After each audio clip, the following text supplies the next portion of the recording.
বিশ্বমঞ্চে আরও একবার অসহায় আত্মসমর্পণ বাংলাদেশের। চ্যাম্পিয়ন্স ট্রফিতে ২ ম্যাচে ব্যাটারদের সাদামাটা পারফরম্যান্স মিলল পরাজয়ের গ্লানি। টানা ২ ম্যাচ হেরে টুর্নামেন্ট থেকেই ছিটকে গেল লাল সবুজরা। কিউইদের বিপক্ষে বাংলাদেশের দারুণ শুরুর পরও ব্যাটারদের বিপর্যয়। অধিনায়ক নাজমুল শান্তর ধীরগতি ৭৭ রান, আর শেষ দিকে জাকের আলীর ৪৫ ছাড়া বলার মতো পারফর্ম করতে পারেনি আর কোনো ব্যাটার। তাওহিদ হৃদয়, মুশফিক, মাহমুদুল্লাহরা সবাই ছিলেন ব্যর্থ।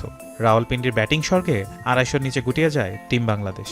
টাইগারদের হয়ে আইসিসি ইভেন্টে সাকিব ছাড়া আর কেউ বলার মতো পারফর্ম করতে পারেননি, এমনটাই অভিমত সাবেক ভারতীয় ওপেনার ওয়াসিম জাফরের। সিনিয়র ক্রিকেটার মুশফিক ও মাহমুদুল্লাহর নিষ্প্রভতাকে হারের অন্যতম কারণ মানছেন তিনি।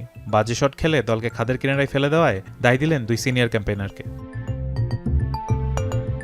বল হাতে বাংলাদেশ শুরুতে সাফল্য পেলেও স্কোরবোর্ডে পর্যাপ্ত রান না থাকায় মাত্র একটি বড় পার্টনারশিপে ম্যাচ জিতে নেয় কিউইরা। বাংলাদেশের বোলিং পারফরমেন্সে খুশি সাবেক কিউই পেসার শেন বন্ড। তার চোখে বাংলাদেশের সমস্যা ব্যাটিংয়ে। নিউজিল্যান্ড বা ইংল্যান্ডের মতো দলে বাহাতি পেসার না থাকলেও বাংলাদেশের বোলিং আক্রমণে মোস্তাফিজের থাকাকে বিশেষ কিছু মনে করেন বন্ড।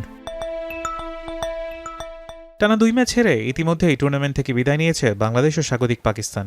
আগামী ২৭ ফেব্রুয়ারি নিয়ম রক্ষার ম্যাচে রাওয়ালপিন্ডিতে মুখোমুখি হবে দুই দল। ফারহান ইসান, এখন।